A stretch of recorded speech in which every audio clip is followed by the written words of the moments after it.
All right, it's 6:02, so we're gonna get things underway. Hi, everybody. Welcome to ECR Squared. This is the online conference focused on evolution community resources for early career researchers. And this is the official online version of the Evolution 2020 conference that was supposed to be in Cleveland this summer. Hopefully the novel coronavirus won't keep us apart next year. Tonight's event is a virtual fireside chat hosted by me, Kinsey Brock, and my pronouns are she, her, and my co-host is Luke Kimpillo. His pronouns are he, him, and thanks, Luke. And we're the Society of Systematic Biologists Student Council representatives. And we've invited 4 wonderful early career researchers, or ECRs, in evolutionary science to come and share a bit of their experience with you and take questions about ECR life. But before I invite the panelists to introduce themselves, I do want to remind everybody about the code of conduct you all signed to participate in tonight's event. And so if you go to evolutionmeetings.org, that website has all the information underneath the policies tab. But just briefly, we want to remind everybody that all meeting participants must treat each other with respect and consideration. And we ask that you personally don't record tonight's event. We're already doing that. We have lots of awesome folks on the job, and we've even hired an amazing team of people who are going to provide closed captioning and edit the video to make it more accessible. And we're going to post everything on YouTube, so it'll be available to everybody afterward. And our folks who have yellow backgrounds, these are 4 moderators who are on the call, and their job is to just make sure that everybody's compliant with that code of conduct. So they'll be monitoring the Q&A chat where you can ask the panel some questions. Okay, so I'm excited to introduce our 4 awesome panelists, Dr. April Wright, Dr. Brian Atkinson, Dr. Kory Evans, and Dr. Rosanna Zenil-Ferguson. And they've all got PhDs, but they've agreed that we can call them by their first names for the panel. So April, Brian, Kory, and Rosana, could you please go ahead and introduce yourselves to the audience? Tell us a little bit about your current institution, how long you've been there, and a bit about your career path. So we'll go in order: April, Brian, Kory, then Rosana, and we'll rotate order as we go. And is it all right if I share a couple of slides? Okay, cool. I wasn't sure about that, so I did make a couple. Host has disabled attendee screen sharing. That's fine. I can tell you about what I do without slides.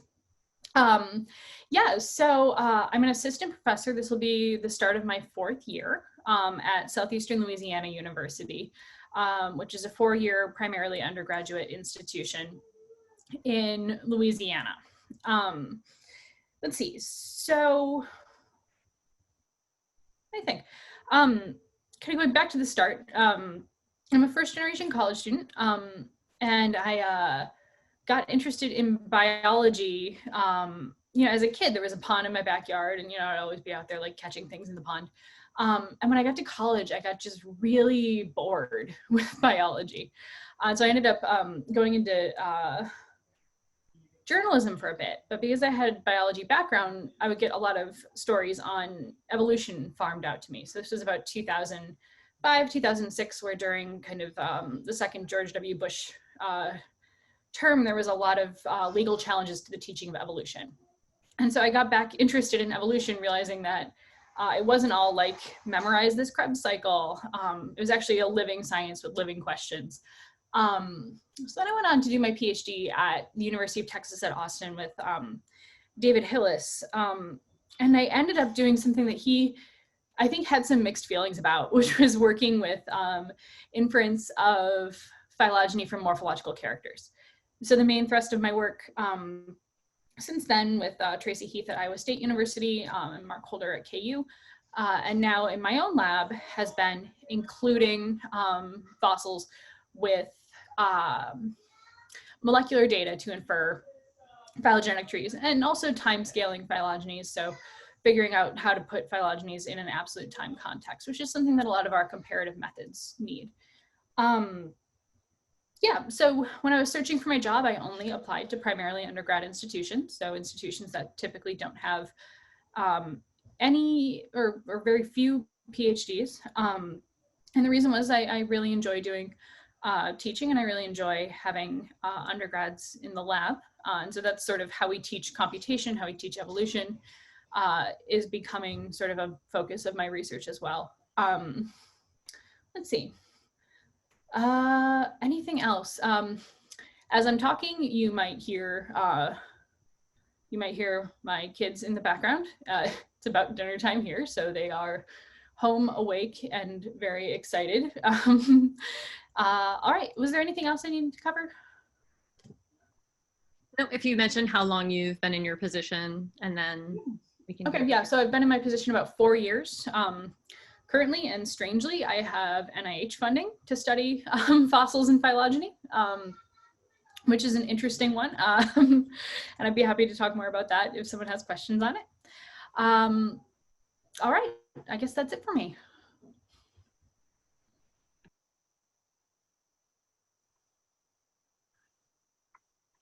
Brian.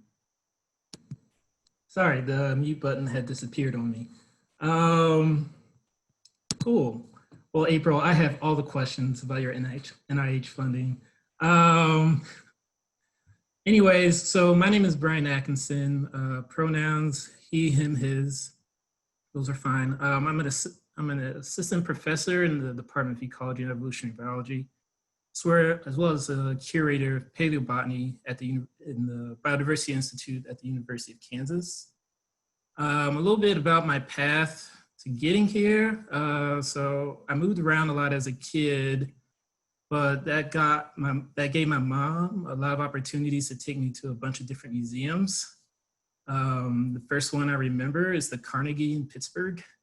And from that point on, I was captivated by dinosaurs and other ancient critters. But between high school and college, my interest in biology transitioned to plants. Personally, for me, the better. I'm incredibly squeamish. Dissections were not my thing. I chose environmental plant biology as a major at Ohio University. And during my time there, I seeked a bunch of different research opportunities, and sometimes those did include some zoological research. But through that, I found out what I didn't want to do for sure. I appreciated all that work, but I knew I didn't want to do a lot of ecology and so forth. But I went to this public talk that my future advisor gave on the relevance of paleobotany and evolutionary biology, and I was totally captivated. And I asked to do a research project in his lab, and he took me in and gave me a project to direct myself, and which was pretty crazy. I described these beautiful Cretaceous conifer cones, and the work just seemed so intuitive.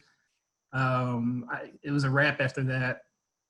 And so I followed him to Oregon State University, where I did my PhD with him and his longtime partner in crime, Ruth Stockey.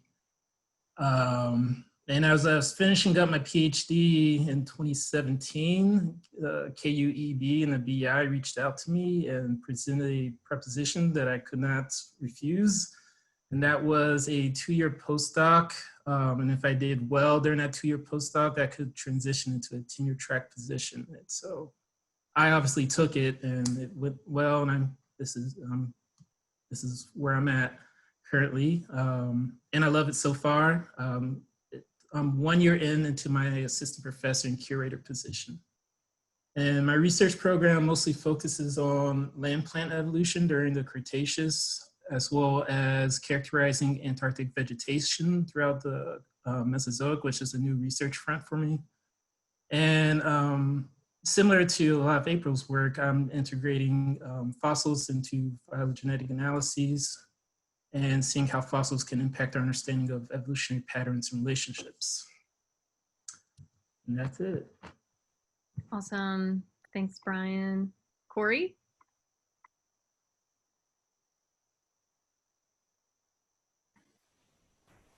So My name is Kory Evans. I am an assistant professor at Rice University down in Houston. And I've been in that position for 21 days. And basically, let me think. So let's start with my research. So I'm really interested in multivariate trait evolution. So I'm really interested in how organisms have evolved their traits across macroevolutionary timescales and even shorter timescales than that. Most of my work is focused on the fish skull. Really, I'm crazy about fish skulls. My friends, they mock me all the time because I only, like, all my interest stops at the back of the head. Like, anything past that, like, you're not going to get me.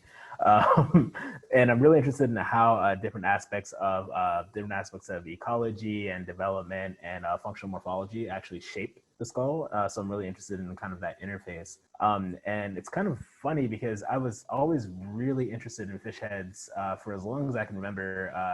I think I started fish keeping as like this weird high schooler back when I was like 14 years old. So I'm from North Philadelphia. We don't have a ton of fish in North Philly, but we had a few. And so I would go to the local creek and catch some and keep them as pets. And I was always crazy about their heads, and I was always trying to figure out like ways to predict what fish ate just based on what they looked like. So when I started my PhD, I walked into the lab and I looked at all these fish heads because most of my research was museum and collection based at the University of Louisiana. I looked at the jars and I was like, all right, I'm gonna figure out what they're eating, and that was it. That was the whole thing. I figured out my dissertation from a very broad sense in like 3 hours. Obviously, it was way harder once you got on the ground working on it, but that was kind of it. And since then I've just loved fish, and I've loved the skull and traits, and it's like this trail that you think you're getting to the end of it, and it just keeps getting longer and longer because you just keep getting more questions. And let's see, more on my academic trajectory. I got my bachelor's in Southeastern University, and it was a bachelor's in marine biology. And it was fun because we had a lot of hands-on experience. So I did I was working on a lot of ecology, like trophic ecology and things like that. We got to go snorkeling and scuba diving. But when it came time to apply for graduate school, I felt like I wasn't close enough to the fish in ways that I liked. So you could hold the fish as an ecologist, but I wanted to be like inside the fish. In probably some weird creepy way. So I started looking into what I later found out were called systematics labs. I applied for systematics positions. I didn't know what systematics was until like the second year of grad school. So fake it till you make it. And yeah, after that, after grad school in Louisiana Lafayette, I got a postdoc at University of Minnesota that I did for 2 years, still messing around with fish heads. And then I got a postdoc at Brown last year, and then I got hired think about January of this year at Rice University. So yeah, that's it. Awesome, thanks, Kory. Rosanna. Hi, I'm Rosanna Zenil-Ferguson. My pronouns are she, her, and I'm an assistant professor. I'm an assistant professor at University of Hawaii in Mānoa, and I've been in my current position since January 2019, so a year and a half now. I do a lot of models for macroevolution, specifically for discrete traits, and my main interest is polyploidy, so the acquisition of extra chromosomes, mostly in plants because that happens all the time in angiosperms and ferns. But I have a student working on fish, so at some point I'll have to talk to Kory about it. They have very interesting chromosomes. And how I became a scientist, I think, is by mistake. I grew up in Mexico, in a city called Toluca that is best known to their contribution to the word for Negra Modelo and Cerveza Victoria, if you have drunk those beers. So it's a big urban city in the west side of Mexico, like an hour away from Mexico City. And there's not a lot of nature opportunities there, I would say. The most nature we got was little hikes in the morning around the servers in the city with my dad, where I collected wildflowers, by the way, a lot of endemic wildflowers because the city is 9,000 feet above sea level. So it is a really wet pine forest. And I really didn't know anything about biology till my PhD. you're gonna out me here. I'm a mathlete. So it was my high school teacher who said, "You go participate in a local mathlete competition." And since then, I was hooked. I love math. I was an algebra nerd. I knew a lot more algebra than the average high school kid because those are the books that I liked. And then I studied math for my undergrad in a private university because a public university was on a strike and I couldn't apply to the public university. So there was a lot of like a scholarship finding and a lot of exercising trust that there was going to be enough funding and jobs for me to support my undergrad. And then later I did a master's in statistics that was funded by the Mexican government.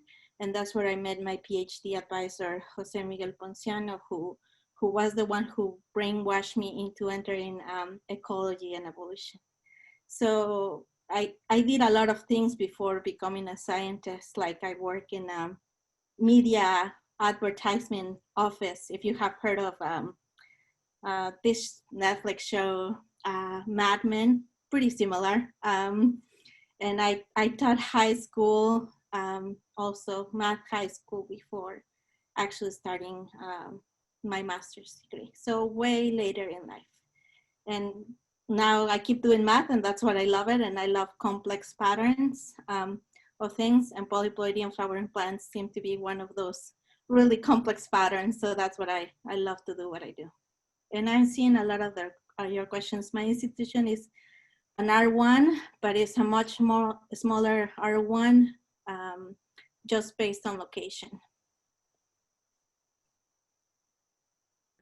Okay, so now we have the closed caption going. Sorry, that was, we got it figured out. But now that we've heard from all of our panelists, some of you had already figured out how to do the Q&A. So we're gonna operate the whole Q&A through the text portal. We're not gonna enable audio for the attendees. So just a few ground rules. So make sure that we're not asking clearly any offensive or distasteful questions. Our moderators are, our great volunteer moderators are the people in the yellow boxes, and they will be moderating the Q&A as well. So if anything nasty comes up, they'll just dismiss that right away. They're also going to be on the lookout for like questions that don't really add anything to our conversation. So those will be dismissed as well. If you haven't noticed, there's a thumbs up button that will allow you to upvote questions. So whatever the audience is most interested in will be voted towards the top.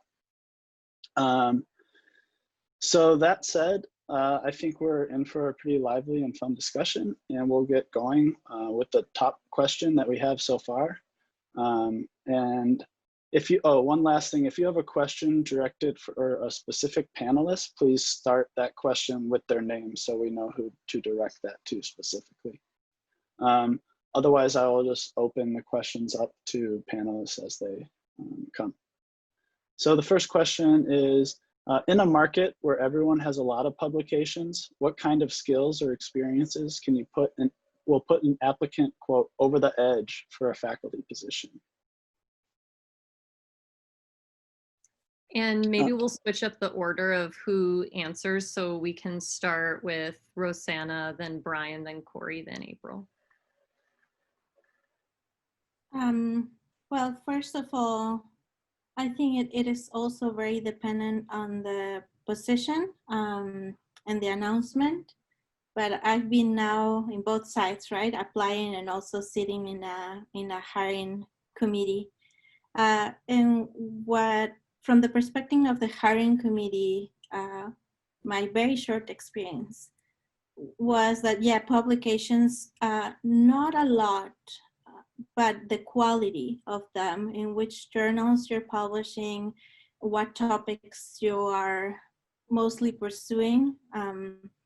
It's a very good indication. But also we saw really good research statements, and I think those were very compelling. So if you spend a lot of time on your research statement, and especially give it to very different people. So if you're an evolutionary biologist, give it to an ecologist. I'm sure they are not going to understand anything you wrote the first time, but then the suggestions will make you sort of get out of your comfort zone and start addressing those. And also during those research statements, really pan out a research program. Don't see yourself as the graduate student who did, I did this publication, I studied polyploidy within herbaceous plants, but mostly where are you going and why this is a broader question. To give you an example, in one interview, I got this question, it's like, what is the major hypothesis or question that your field is pursuing? And if you're able to answer that and say how you're contributing towards that, I think you're in a good path. And sometimes research statements do not show precisely that. So I see that putting a lot on the edge in terms of the application process. And there's other things about interviews, but maybe we can talk about later about that part. It's just, for now, I can talk about materials. A lot what Rosanna said is very spot on. Just to flow off that energy, I would say from the hiring that I've been able to see at KU, I think one big thing that a lot of people have put a lot of emphasis on is their, basically, yeah, as Rosanna said, the research program, having basically having vision for your research program, where it's at now and where it will continue in the future. And yeah, that is something that takes, I think, some serious time to think about. And yeah, I mean, basically I'll just say ditto to Rosanna.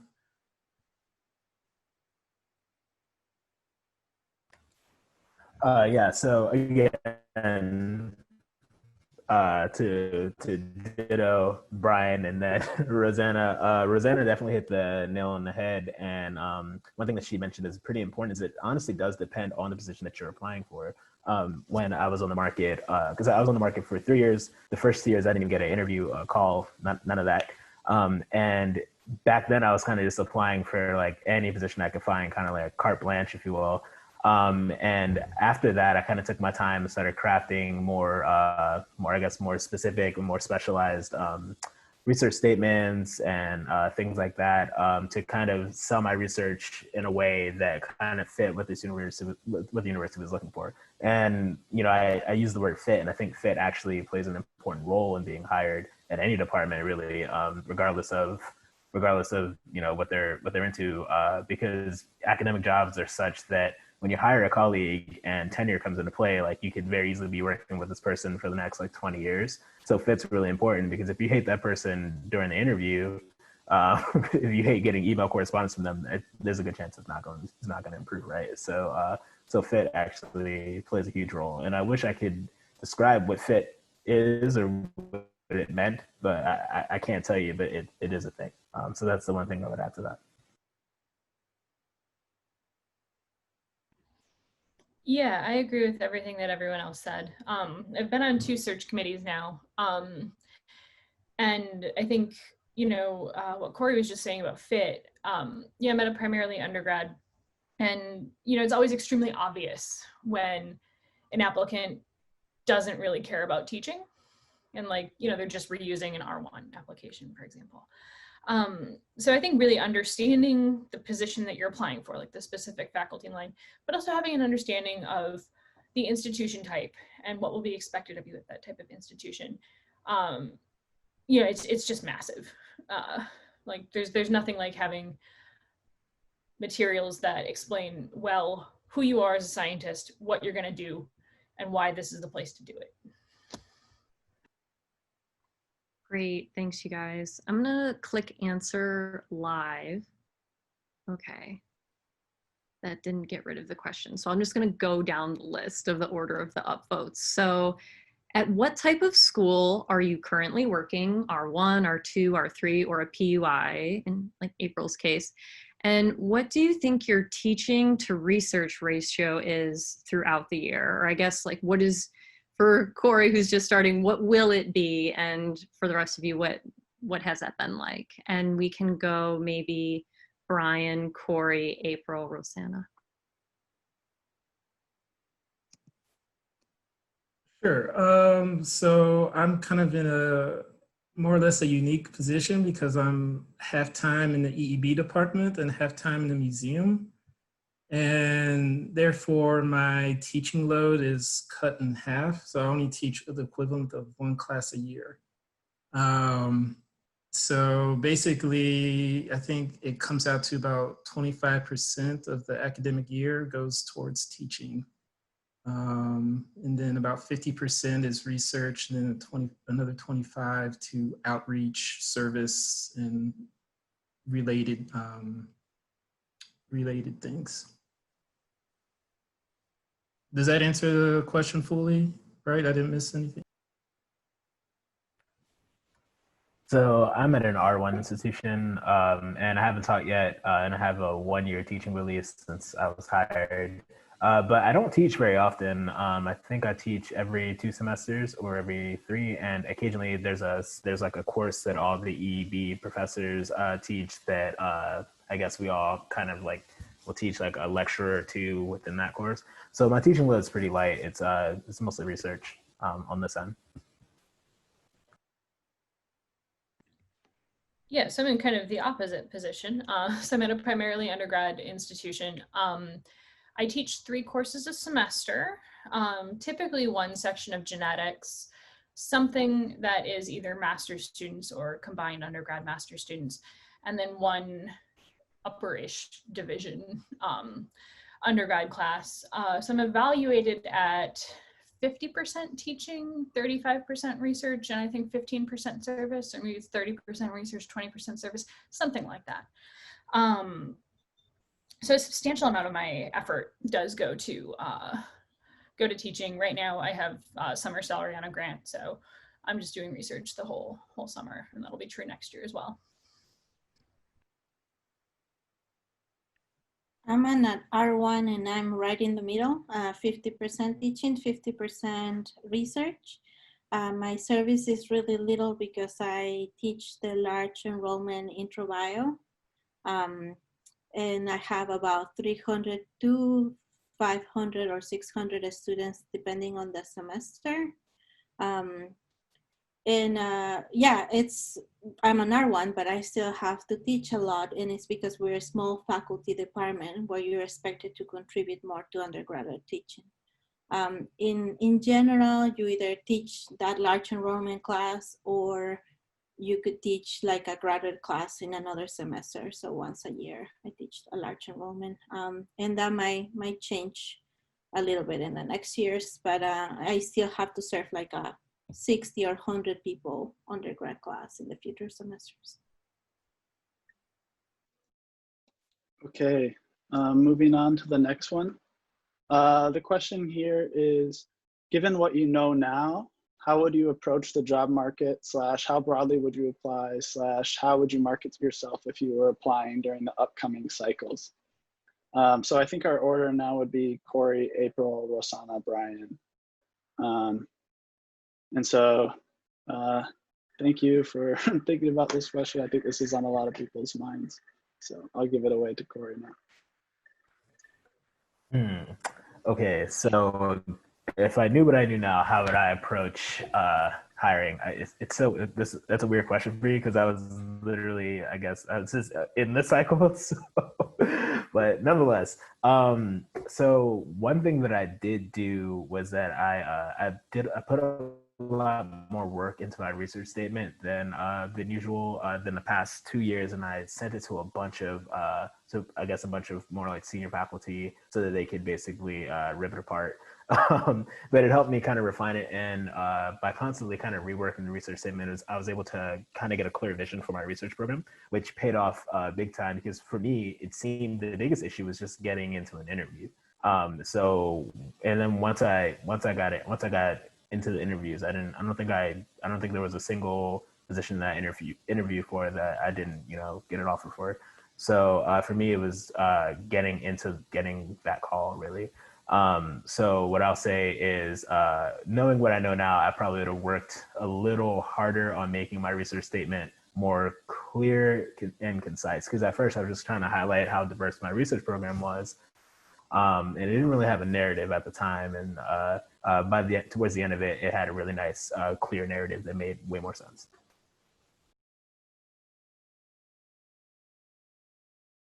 Okay. Yeah, I don't know.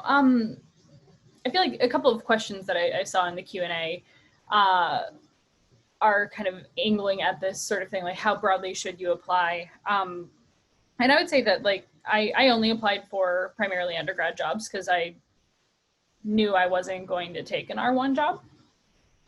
I didn't want to do it. I've always felt indifferent towards having grad students. And so to me, like, it was worth it to spend the time to really make those materials quite good for the type of job that I actually wanted. Because I mean, really, if you wouldn't accept the job, you know, the time to make these materials doesn't come out of nowhere, right?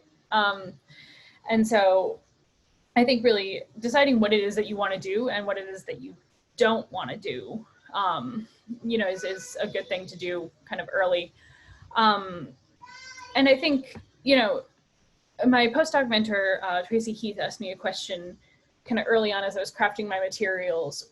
And it always stuck with me because it's very obvious, but it was, what does the Wright lab do? Right? Before there was ever a Wright lab, what does the Wright lab do? And once you can kind of answer that and you have that like core of who you are as a scientist, I think things become much more clear for you.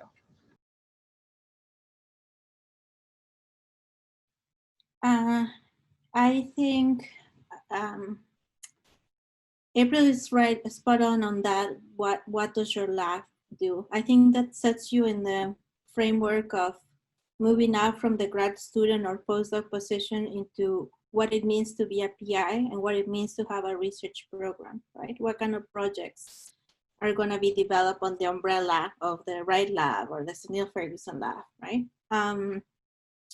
What I know now, well, one of the things that was most beneficial is that I made this diverse group of friends who have very different research interests, and I give them my materials and I said, could you please read this and see if you understand it, right? And the first round was brutal. It was just like, I don't have any idea why you're putting equations on this research statement, which I did, right? And it set me up to think about how I communicate, right? This is like a science communication task and how I communicate that. So I would have done that earlier on in my applications. I did apply broadly, but within reason. So I didn't apply to jobs that I thought I wouldn't take, like in places that I wouldn't live because, for example, I think a lot about racism and, you know, specifically Latino, right, or Hispanic racism. So I didn't want to live in a place where I would have to deal a lot with that. So I avoided those specific situations, but I also avoided jobs that were really far from what I felt my research was going, right? So yeah, I applied broadly, and probably that meant on the last year about 30 applications. And the other thing that I would do is I would do more, and I did that very briefly at the end. When you have invited speakers in your institution, and now that I Zoom, ask them to mock interview you, like someone that is also outside of your field completely. Just tell them, I'm practicing for job interviews. Imagine you're in a hiring committee. Would you mind interviewing and do this 30-minute face-to-face interaction with me, especially with someone you don't know, because that's the situation you're gonna be in. And I would have done more of that. I started doing it right on the tail end, which was very beneficial. But if you practice that for a year, you're gonna be spot on those one-to-one meetings with others. So that will be something, I think, very practical advice.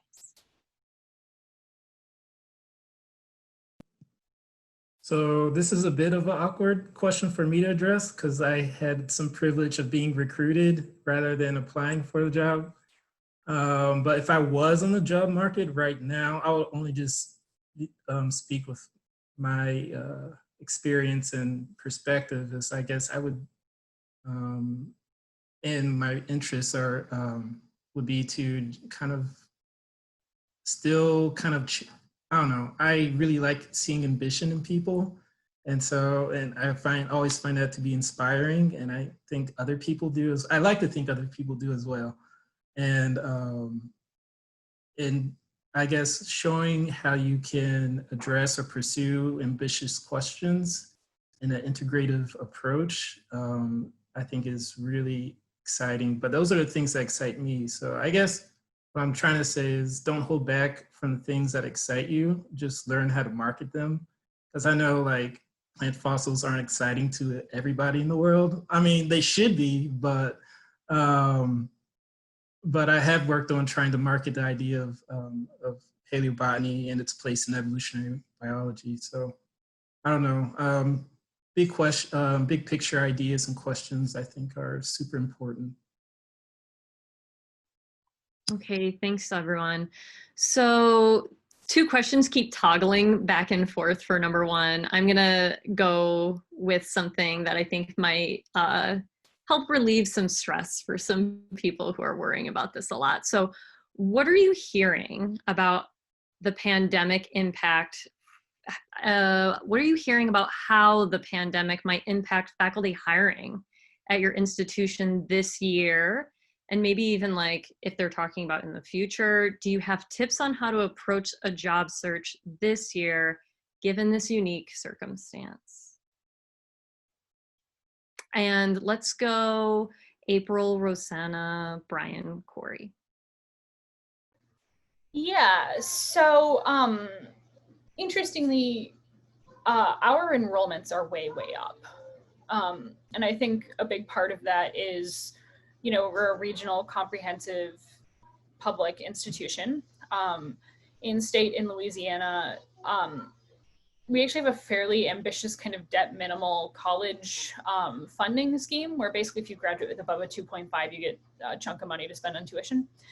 And so because a lot of our students were commuters, full-time workers, you know, parents with kids, and this, you know, funding mechanism still exists, you know, people are deciding, okay, well, I'm going to stay close by rather than go out of state for college or something like that. So our enrollments are way up. We're searching for a new department head shortly. So we haven't been severely negatively impacted yet. There's still the possibility of that coming down the pipe as, you know, state budgets don't really improve. And that's not necessarily common for primarily undergrad institutions. A lot of the kind of smaller liberal arts colleges, particularly ones that draw a lot of foreign-born students, are really hurting. So we're lucky in the sense that we traditionally have drawn students from the very local area. So that's kind of where I'm at right now. And so, I don't know, I think a lot of those things are still, that, you know, we've heard in the previous questions, are still going to continue to be, you know, important. Having a strong sense of your identity as a scientist and a scholar, an educator, you know, and being able to explain those very clearly to someone who might not do what you do, like that's still going to be the biggest thing, I think.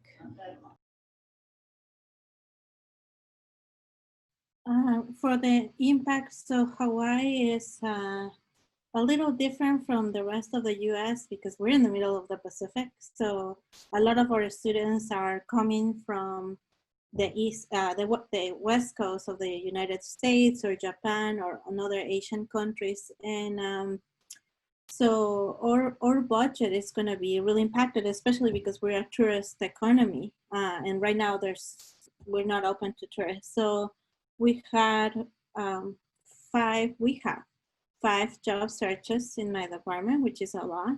And as of now, they are suspended but not canceled. So that means we are waiting to see how budget plays out in the next academic year to be able to continue the searches, right?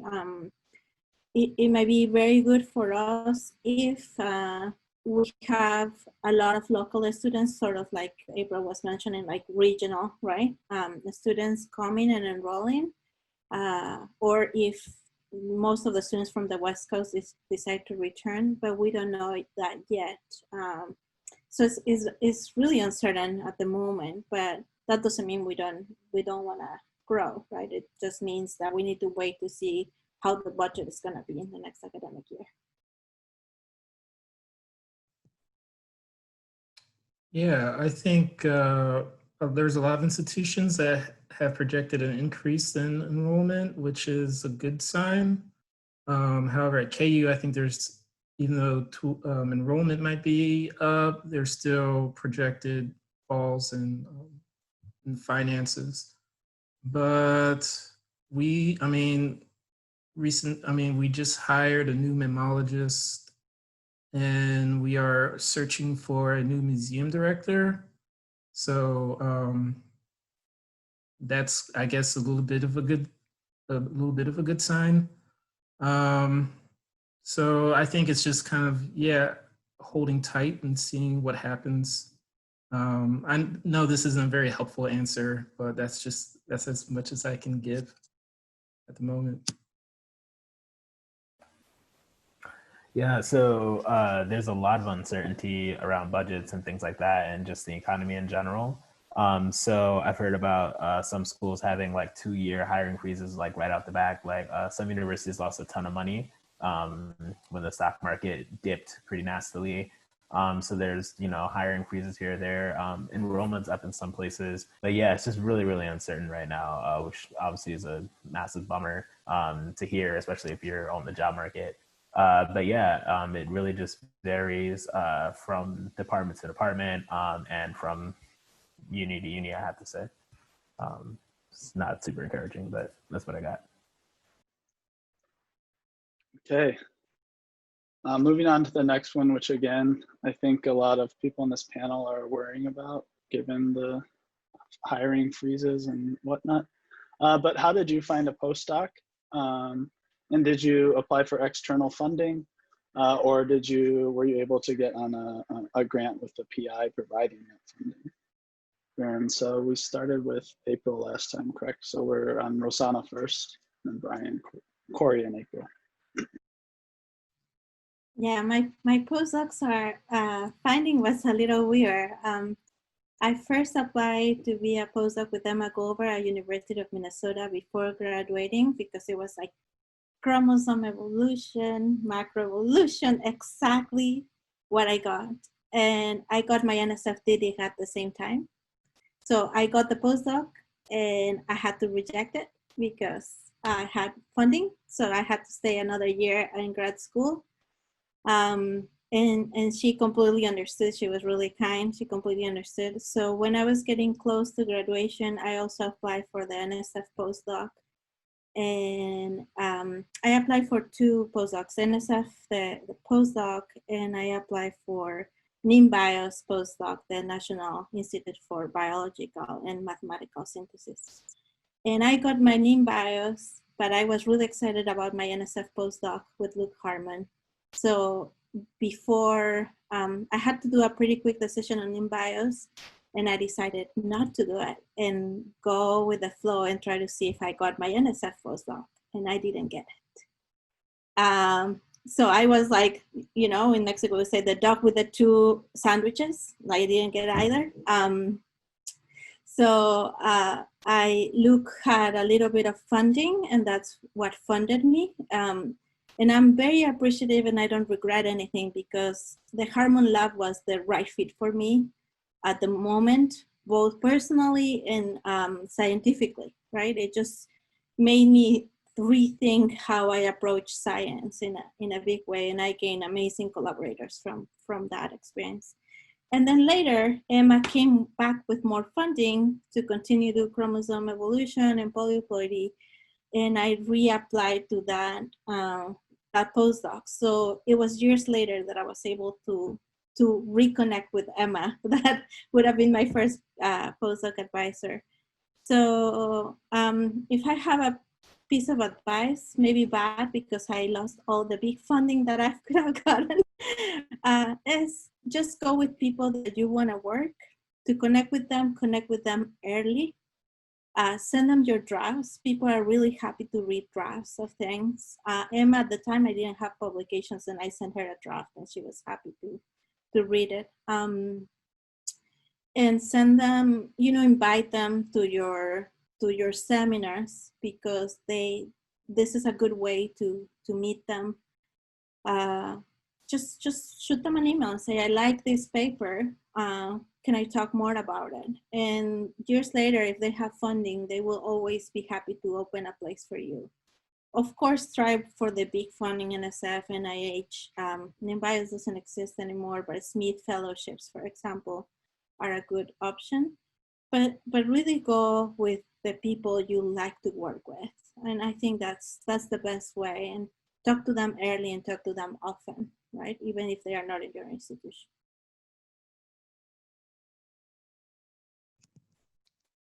So when I was finishing up, I was reaching out to a lot of paleobotanists and neobotanists, particularly abroad, to see if I can do a postdoc with them. Particularly, I looked for places that had kind of postdoc or scholar exchange programs, something similar to the Marie Curie fellowships in Europe. And I was trying to work with Jörg Schoenberg in Vienna. And him and I reached out to him early, and I just kept the correspondence going, and had various Skype meetings with him. And there was also, there's another exchange program in Japan, and I forget the name of it, but I was going to try to do a postdoc with Harifumi Nishida at Chuo University, which is near Tokyo, or in Tokyo. And with the one with Haru, that one kind of fell apart because he had another obligation to take care of. And so I was like getting stressed out because my options kind of narrowed down quite a bit. And then I was also talking to Selena Smith at University of Michigan, who had money for a postdoc for 1 year. So as I was writing my dissertation, I was scrambling to try to get this stuff done. But like I said, KU reached out to me. And I mean, that was obviously the best option. And I went with that. And one thing I did tell everyone, though, was, hey, I'm applying to all these different things, just so, you don't feel like if I go with this one, I stab you in the back or whatever. I didn't want to make enemies during my postdoc search. So that's all I have to say. Yeah, so when I started looking for postdocs, I had a fellowship for 4 years as a PhD student, and I knew that once that fellowship was over, I would like lose a ton of money, and when you're a grad student, you can't afford to lose nothing. So I was like, all right, well, let's imagine that I'm going to finish in 4. So my third year, the end of my third year, I went to Evolution in Austin. And I just started walking around, like looking at people's talks and posters, and we started talking about potential postdocs and things like that. And I had left that conference with a nice little list of people that I would really like to postdoc with. So I wanted to, and I was really kind of keen on writing the NSF postdoc proposal. So I ended up submitting a proposal to work at Chapel Hill. Didn't get that, and then the faculty member actually had funding for me anyway, so they were going to bring me on board, but I think they only had funding for like 9 months, which was kind of a bummer. But that was the only option I had at the time. And then at the very last minute, I got hit up by University of Minnesota, and they were like, "Hey, you should come through. We have a collection." So I ended up going there, doing a postdoc fellowship, and then after that, I went to Brown. But it was kind of funny because it literally came out of nowhere. And sometimes I guess that's how it works.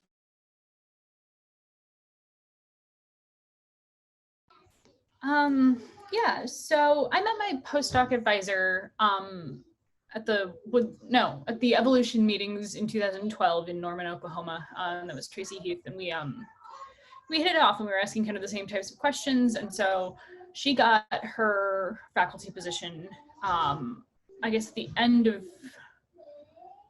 my 5th year as a grad student. And she was going to start the following January. And so I was like, okay, well, I'll just come up there with you, right? And we're really excited about that. And so we worked together on an NSF postdoc proposal. Otherwise, she had startup funding to fund me off of. I didn't get that NSF postdoc fellowship, but I defended my PhD thesis at 7.5 months pregnant, had a baby promptly afterwards. And because I didn't have a PhD requiring position for an entire year, I got a second go around, and I got it that time. So I did a mix of, being hired by, someone in my professional network and getting external funding. And I think even if you have someone else's money, to pay you, they can't be mad at you for applying for your own, right? How good those things look on your CV. If someone's like, no, you absolutely can't apply for your own money, that is probably not a great person to work for. So yeah, Tracy was hugely supportive of me trying to get my own funding and doing that hustle. And honestly, writing those sorts of statements was really helpful for thinking and clarifying then later on for those job market applications. Great. Thanks, you guys. Okay. So next question, this is focused at R1 institution people. So for getting a job at an R1 institution, how long is it good to postdoc for? Is there an unspoken minimum expectation or maximum expectation? So we'll start with Brian, Kory, Rosana, and then April, if you want to jump in at the end, jump in. I would say from a lot of people's preferences are at least 1 or I guess 2 years of a postdoc under their belt. As far as maxing out on postdoc years, I haven't heard anyone make that sort of, make that an unspoken rule, I guess. If I haven't heard them say an unspoken rule, that kind of makes, but I haven't seen anybody, any prejudice against anyone who's had a longer postdoc stint than a lot of other people. Yeah, but I think, having a postdoc under your belt is definitely not a bad thing. So from what I've seen, you definitely want to, like Brian said, you want to have at least 2 years postdoc experience. I remember, and that might be why I never got any interviews my first 2 years of the job market, because I had at the first year I had 1 month postdoc experience, and then the second year I had 1 year. So usually it seems as though it's about 2 years postdoc experience is the minimum. As far as a cap on postdoc time, sometimes people in search committees can get a little weird if you've postdoced a while, but more importantly, the longer you postdoc, the less you become eligible for the really good postdoc fellowships where you get a lot of research independence and things like that, because there's usually limits on how long one could how long a person has actually had their PhD in terms of eligibility for those. So that's something to keep in mind. And that's, even if you don't get a fellowship, you can always postdoc with somebody else's grant. But even in institutions, a lot of institutions have this weird rule where you can postdoc at that institution for 2 years. But if you stay past 2 years, your title changes to research associate. So there's all these weird things to keep in mind. So you definitely don't want to stay in postdoc purgatory forever, right? The idea is to kind of get out of it. So yeah. I postdoc for 3 years, but my husband postdoc for 5. And I think it all depends on the field you are to. I feels like ecology, for example, are a little more saturated with people, so it might take longer than maybe evolutionary fields, some evolutionary fields. But definitely postdoc experience, I will say also 2 years, although I know 2 people that right out of the PhD got a job For me, at least, I remember having an interview on year 2, and well, having a Skype interview. Then I didn't make it to the invitations on campus.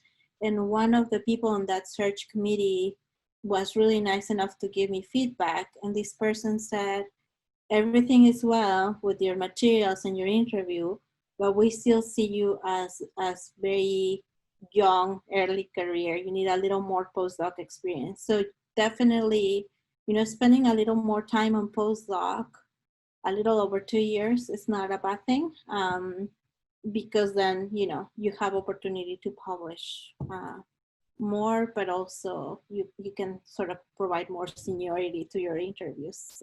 That's a general perception. April, did you want to chime in at all on that one, or we're good? Okay.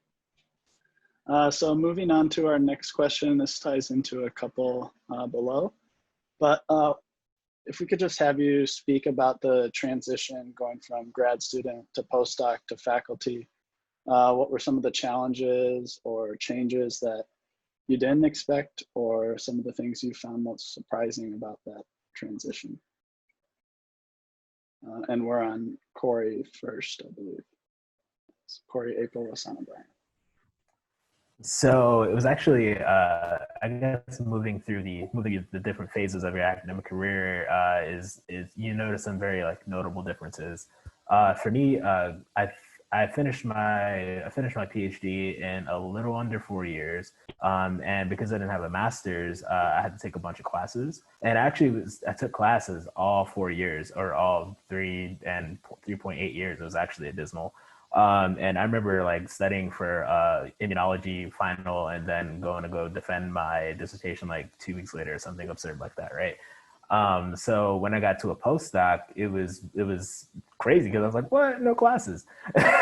So for me, that was the main thing. And I know a lot of people, working on their PhDs, they're like, dude, we haven't been taking classes for 2 years. But for me, I was like, sweet, no classes. But it was also weird because I became, way more independent kind of immediately. And I remember for the first month, I would actually still talk to my PhD advisor on the phone once a week, just to, chat it up, because I kind of missed the guy. But over time, you become more independent. I guess you kind of get that realization where, because it really is just, for me, in my case, it was really just me. So if I wasn't working, my work wasn't getting done. I didn't have any undergrad assistants at the time. So if I was sleeping, I wasn't getting work done. So that stressed me out a bit. But once I kind of got into the swing of things, the postdoc ended up being really good. I could work on whatever I wanted. And it seemed like I had all the time in the world, even though I really didn't. And I just transitioned into being a faculty member 20 days ago. And so I haven't done a ton as a faculty member, but one thing I will say is that it's way more emails than I anticipated. I think as soon as I switched over to my faculty email, I got blitzed 40 emails, and none of them were spam. I was like, oh god. And it's way more administrative, and it's something that no one's really trained you for. Because because I'm buying equipment for the lab, so it's all this things like that, and why do I have to waive competitive bidding for research equipment? I don't know what competitive bidding is, and all kinds of really crazy things. Yeah, that so far has been the largest transition, is just kind of the administrative side of being a faculty member.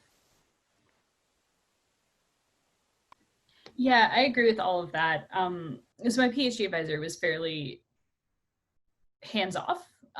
So I was pretty used to being quite independent, but being released of the time constraints of taking classes and TAing and stuff as a postdoc was it was kind of a trip. And the office I was in didn't have any windows, so it was markers of time weren't really there, and I had a new baby, and I was a real basket case. But yeah, that was a little hard to deal with. And then becoming faculty, yeah, it's all the stuff that Kory mentioned. It really is an administrative role, and all of a sudden you're not just managing science and maybe a couple of people if you have undergrads or whatever, but you're managing a lot more people, and you have to worry about paying them and where's the money for that going to come from? So you move into this position where there's just a lot more where you are in the middle of it. And you're the person who has to deal with it. And so it really is kind of a trip. And I think kind of one of the more valuable things I found is there's this blog called Ask a Manager. And it's written by a woman who does like management and management consulting. And just in terms of thinking about how to allocate your time and manage people and all of that sort of thing, I've found that resource really, really helpful. Yeah, my transition from grad student to postdoc was not really difficult. In my case, I was pretty independent as a grad student. My project was very different from what my two co-advisors were doing. So I sort of got used to ask whenever I needed them and ask a bunch of people that were not them. They were great advisors because they allowed me to do that. So when I moved to postdoc, I feel like I was doing the same, right? And I'm fairly strict with my working schedule. I do keep hours to work and hours for not working because I like to spend time with my family. Although that changes, you know, once there's other more demands. But definitely my most difficult transition was to faculty member. Part of it is because I had to manage that large class right away. And there were, you know, logistical issues. And in talking about emails, Kory, I am a quantitative scientist, so I keep track of my emails. In average, you know, I had 500 students, and in average, I got 1.6 emails from students a semester.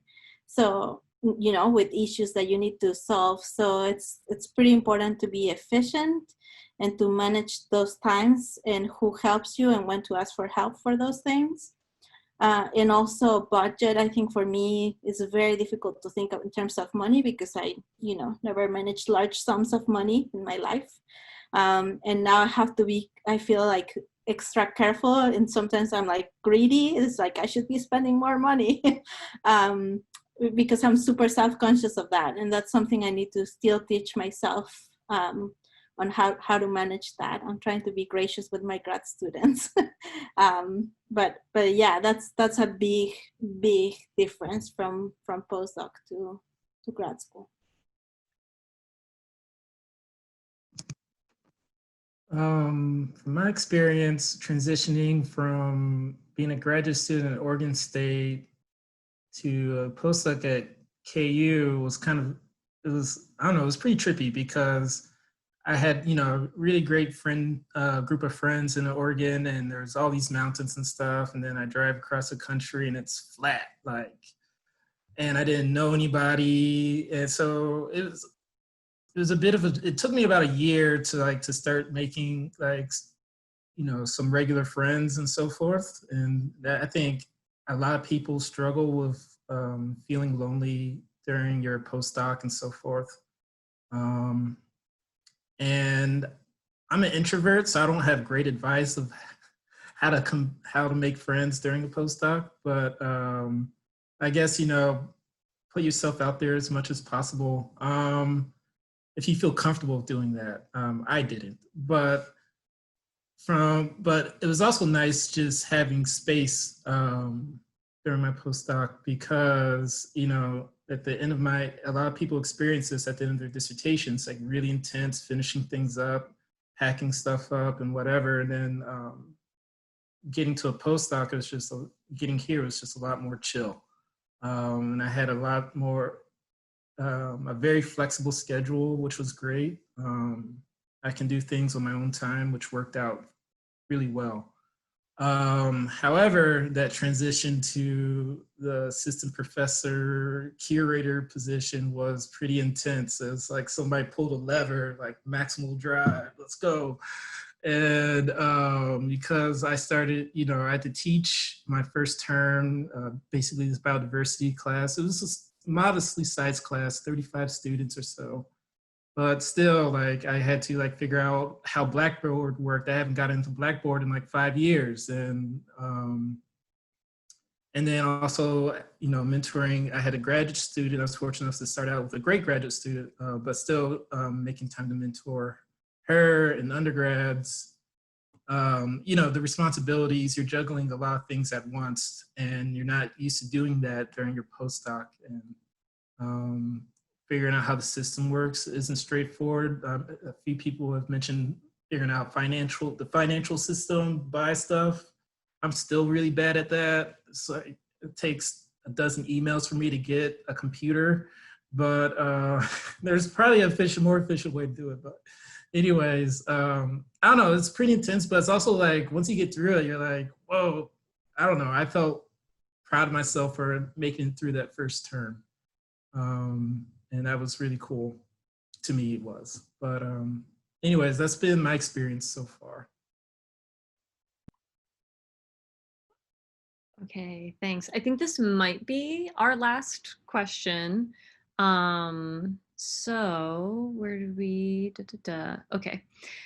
What do you think is the #1, or perhaps top 3, keys to success in graduate school to finding a job in academia? Is it grants, publishing papers, or something else? And let's go April, Rosanna, Brian, Kory.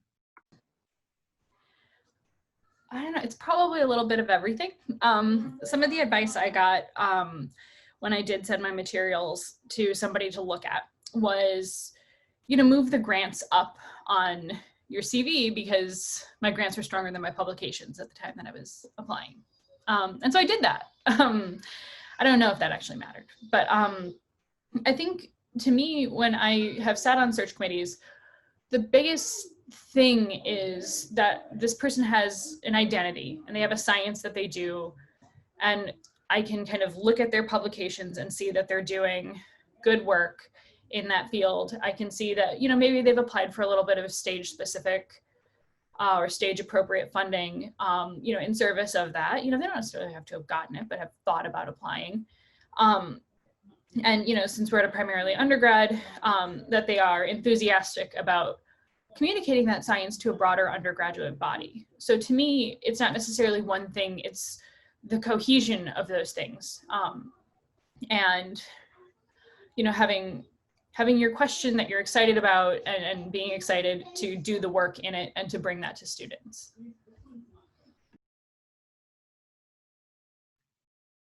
I agree. I think universities want to hire the complete package. And that's, applying for grants and having good publications, or at least trying to get some good publications and good grants. And I would say, I think perhaps the one piece of advice that I have at postdoc stage, or when you're moving to postdoc stage, and I did this with both Luke and Emma, is that I ask for 25% of my time to develop my own research program. And that's because I'm not gonna be, I knew I was not gonna be hired on the basis of my advisor's research program, right? So to develop a research program, you need time. You need time to think about what are your key questions, how you're pursuing, to develop a bulk of literature and background to grow towards that, right? If you plan to do a primary institution, undergraduate institution, asking for your time to teach a class wherever you're postdocing is another strategy, right? Or taking all these resources for teaching is part of the strategy too, right? So in any postdoc you're at, you're gonna need independent time, right? You cannot only work on the postdoc advisors project. And I do believe my PIs were great at providing me with that, right? And if you feel like a PI won't give you a little bit of a space to develop that, and you want a job in an institution, on a particular institution, you might want to reconsider maybe finding another position and another PI that allows you that personal growth and that academic growth.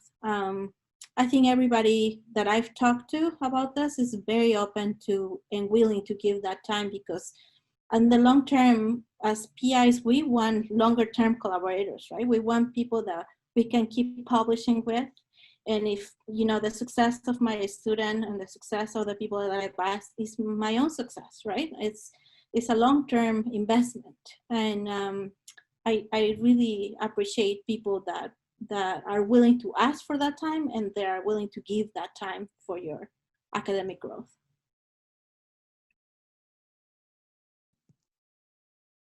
I guess some of the best advice I got during graduate school was that I should always be writing something, whether that be a grant proposal, manuscript, or something else. I don't know, that helped me a lot to figure out how the best way to, one, market myself and to also communicate.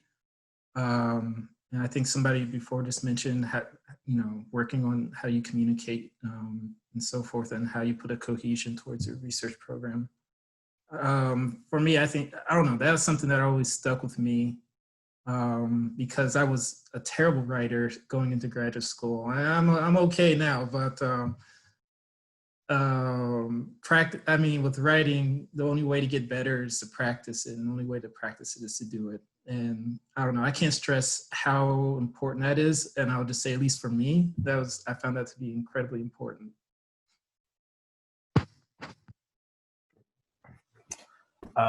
So for me, one thing I guess I kind of noticed, so whenever I was on the job market or whatever, and I saw like a friend of mine get a job, I would always look at their CV compared to mine, and see, you know, okay, so what are they doing that I'm not doing? And one thing I realized is that there's really several ways to be successful in the job market. I've had colleagues that have only published like, you know, 1 or 2 first author papers, but have pulled in a ton of grant money. And they've landed, you know, some really awesome positions. And then me, on the other hand, I haven't pulled in like large sums of grant money, but I published quite a few papers in a kind of a limited amount of time, and that looks good too. And once you figure out what it is that you're doing well, like April said, it's really important to play that up.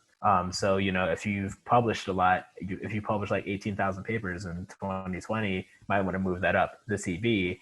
And you really want to play to your strengths. And as you move into your postdoc, it's important to keep in mind the things that you did well, and it's important to keep in mind the things that you need to improve on. So before each postdoc position that I took, I discussed with my mentor some things that, you know, they felt as though I should work on to make it more competitive. And that's how we worked it out.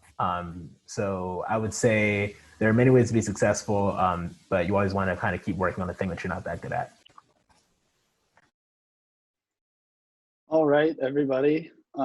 We are up at our time limit right now, so unfortunately that's going to be the end of our panel discussion today. We really do appreciate all your time and your thoughtful questions. We especially appreciate our 4 panelists that took the time out of their day to join us and answer those questions.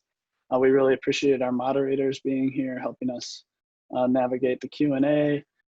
So yeah, we really appreciate everything, and thank you everyone for sticking around. I hope you have a great night, and good afternoon to those who are still in Hawaii.